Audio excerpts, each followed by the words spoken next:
Hey guys, what's up? It's Bibsy7 here again, and welcome to a new video here. Going to be talking about a little bit of a rant topic in this one, which some people don't like watching. So, if you don't like my rant videos, then you can just go ahead and not watch this one. But before you click off, if you are interested in my max cape progress, I am currently 94 farming, doing my farm run for today.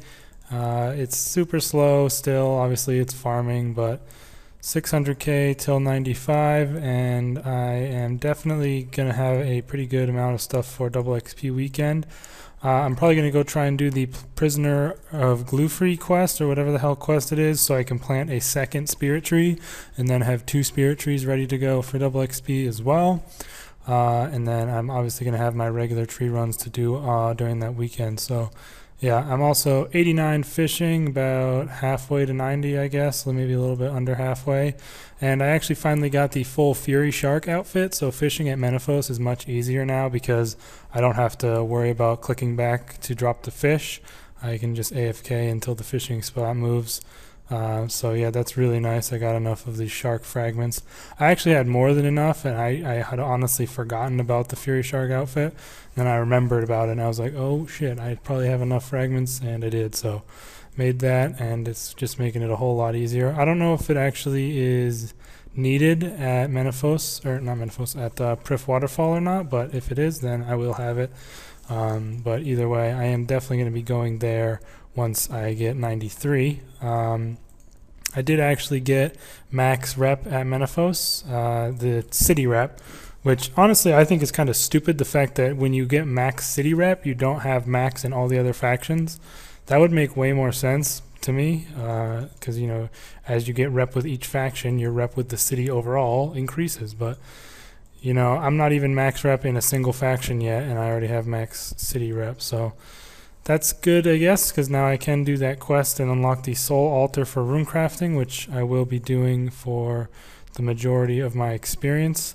And after that, I will probably have to just do soul obelisks for the rest of my rep, because you do need a lot more than what I got from getting both 99 woodcutting and 93 fishing. Once I'm done, I'll have gotten both of those skills entirely pretty much at Menifos, and not even close to the rep I need. So if you go for the rep with just skilling, it is a little ridiculous how long it would take you. But yeah, that's basically it. Haven't really been doing much else. I'm 103 invention now. I mean, I already got 99, so that's not really max progress, but I literally have never trained the skill once. Like, I've never gone out of my way to train it.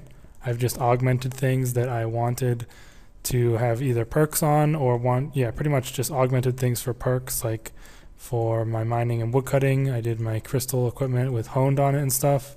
And I have a fishing rod-o-matic that I've been using for fishing, and I'm up to 103, so yeah, definitely not too hard to train. I'm probably going to end up getting that to 120 first out of all skills that I would maybe get it in, because it's almost more XP than my defense already, even though I haven't even really ever trained it, so that's pretty crazy. But yeah, that's basically it. Nothing else really to talk about. I haven't been doing anything besides pretty much fishing and farming.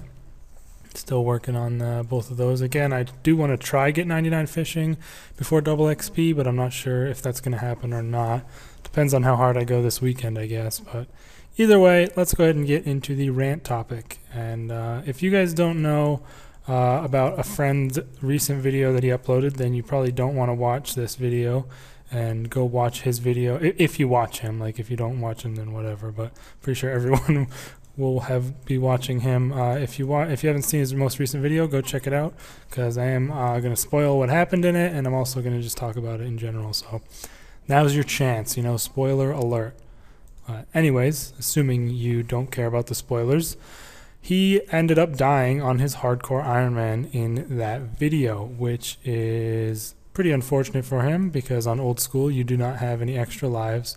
So if you die, you are dead, and your status is revoked. So he lost his hardcore Ironman status, which definitely sucks for him. I feel bad for him. I feel for him. I know how it feels. Well, I don't know exactly how it feels, because it hasn't quite yet happened to me, but I do have quite a high-level hardcore Ironman, and I am on my last life, so I could definitely understand how it's like super demotivating, and it just feels like you really don't want to even continue playing on the account for a little while. So yeah, that definitely sucks for him. But the way he died, if you didn't watch, is he was on the new place, and this is immediately something that I would attribute to his fault, really. It's not something you would want to have to think, but it's just a fact of the game that we play that you have to think this way. Do not go to a new update with your hardcore account until at least a week after it comes out, because there's undoubtedly going to be bugs, things they hotfix, all kinds of crap that they're going to be, have potential to kill you, especially something dangerous like a boss or like a demi-boss, which that's what this was in this case. It's just something you shouldn't do as like a principle on your hardcore account.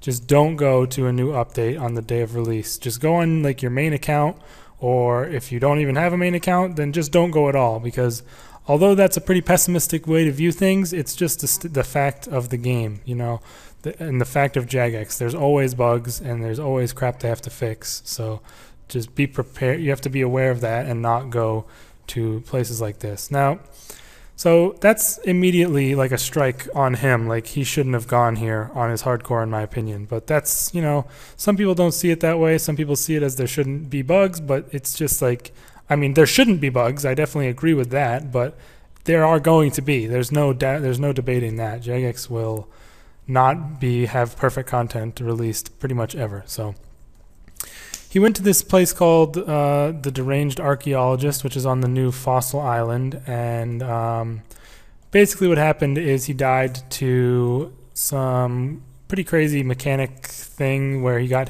killed in 2 hits by the thing, and the main reason he died was because of the way they hotfixed the boss, as far as I understand it. So he showed a clip of Wooks doing the boss, and he had found a safe spot for it where you could go behind like something, like a little rift or whatever, and just safe spot the boss from there. Obviously, that's not a good thing. You don't want something like that in the game if you're Jagex, letting people kill the boss for free, whatever. I understand that. I don't think the safe spot should have stayed in the game. The problem with it is the fact of the way that they fixed it. The way that they fixed it is that if you hit the boss while you are too far away from it, not while it is not in combat with you, or not while it cannot path to you, or not while it is not moving towards you or hitting you or anything. If you are too far away from it, it will immediately attack you, or not if you are too, if you hit it while you are too far away from it, it will immediately hit you for like a 40 or a 50 through your prayer, which is just the most lazy and stupid and bullshit fix for a safe spot I have ever heard in my life. I can't understand how they think that that would be a good fix for it. Like, how could, like, just fucking make it so you can't go over there? Make it so the boss can hit you from further away with his regular attacks? So, like, anything other than what they did here literally makes no sense, because the problem is, yes, it did prevent you from using that safe spot, but it also prevented you from being able to easily maneuver the fight. If any of you have ever killed the crazed archaeologist in the wilderness, I'm pretty sure this archaeologist is similar in its mechanics, where it throws books and you got to avoid the explosions. But now basically if you run too far away to avoid the explosions and then turn and attack him again, you'll just get hit for a 40 or 50 and not being able to block it in any way or do anything about it. So it pretty much makes the mechanics of the boss way, way harder to avoid, and I'm sure that's not what they intended. They just wanted to stop the safe spot, but they don't think ahead because they're kind of stupid apparently.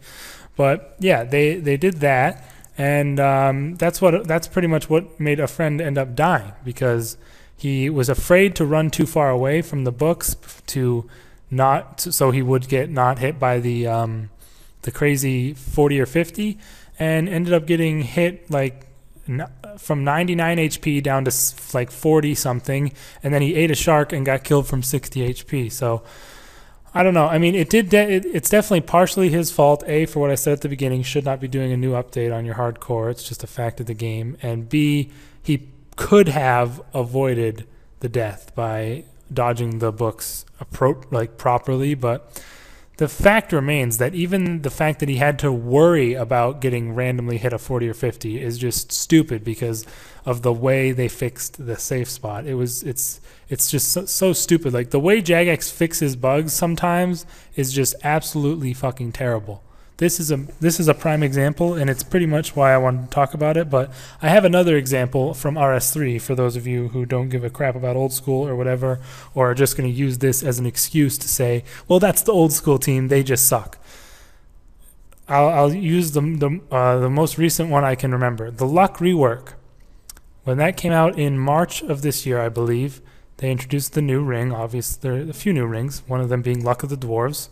And there was a glitch involving Luck of the Dwarves where if you went to God Wars Dungeon 2 and killed any of the generals there, you know, Vindicta, Hellweir, Greg, or the Furies, you would get a dormant Anima Core helm, body, or legs every single drop. And those are supposed to be semi-rare. They're not really worth that much, but they're definitely like a semi-rare drop. And having them flood the game like that was not a good thing. So what do you think Jagex did to fix that? Did they go into the code and see what was causing it and switch and fix it? Like fix the bug? Did they fix the bug? No, they didn't fix the bug. They just fucking disabled Luck of the Dwarves at God Wars Dungeon 2. So it just does not work on those bosses. If you want to get the luck increased chance or whatever, you need to use a Ring of Fortune. And that is just that's just very similar to this situation. Like the stupidest way they could have possibly fixed the bug, they took that instead of actually doing a good job of fixing it and actually making the content properly fixed the way it was intended on release. Like the Luck of the Dwarves is supposed to work there, but I'm pretty sure to this day it still does not. Although they've said they're going to fix it eventually, I'm pretty sure to this day it still does not work there.